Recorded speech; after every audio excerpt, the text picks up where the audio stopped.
À un mois du couronnement de Charles III, la cote de Meghan et Harry chute. Newsweek a partagé le 6 avril 2023, les chiffres sur l'appréciation des Américains vis-à-vis les Sussex.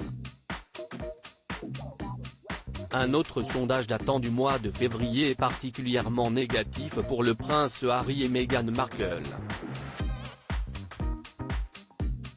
L'appréciation des Américains vis-à-vis des Sussex a chuté au cours du premier trimestre 2023 comparé à leur cote du quatrième trimestre 2022. Le prince Harry, duc de Sussex, était apprécié par 52% des Américains au quatrième trimestre de l'année dernière.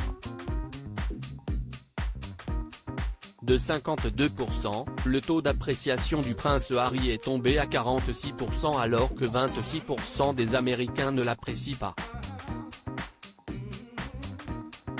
Ce qui lui donne une appréciation nette de plus 20. Pour Meghan Markle, épouse du prince Harry, 38% des Américains l'appréciaient au dernier trimestre de 2022.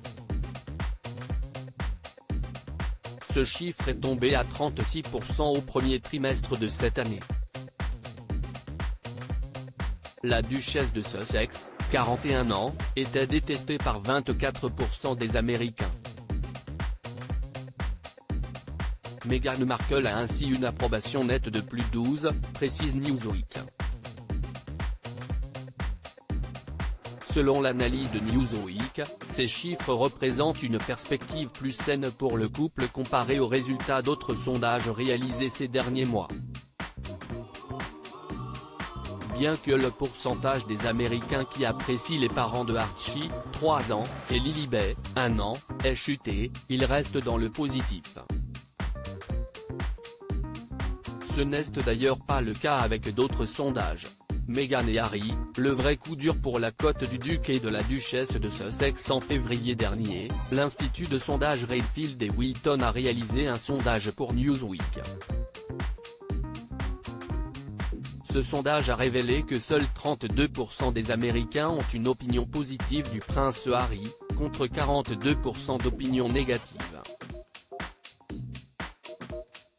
Cela donne une cote d'approbation nette de -10 pour le duc de Sussex.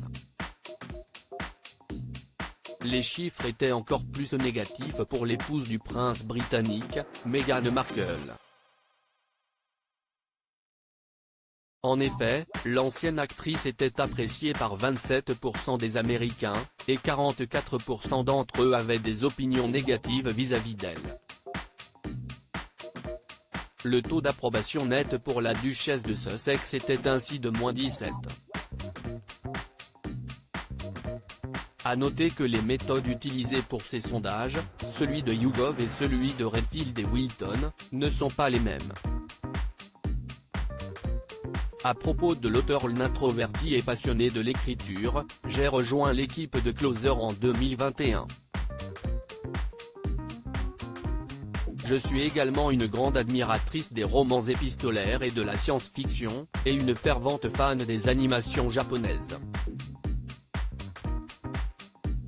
Ces derniers articles. Une adolescente disparaît pendant ses vacances, un coup de théâtre apporte la vérité très amplue. Son bébé de 9 mois meurt mystérieusement, sa théorie est effrayante et astrologie, ce qui attend les balances au mois d'avril.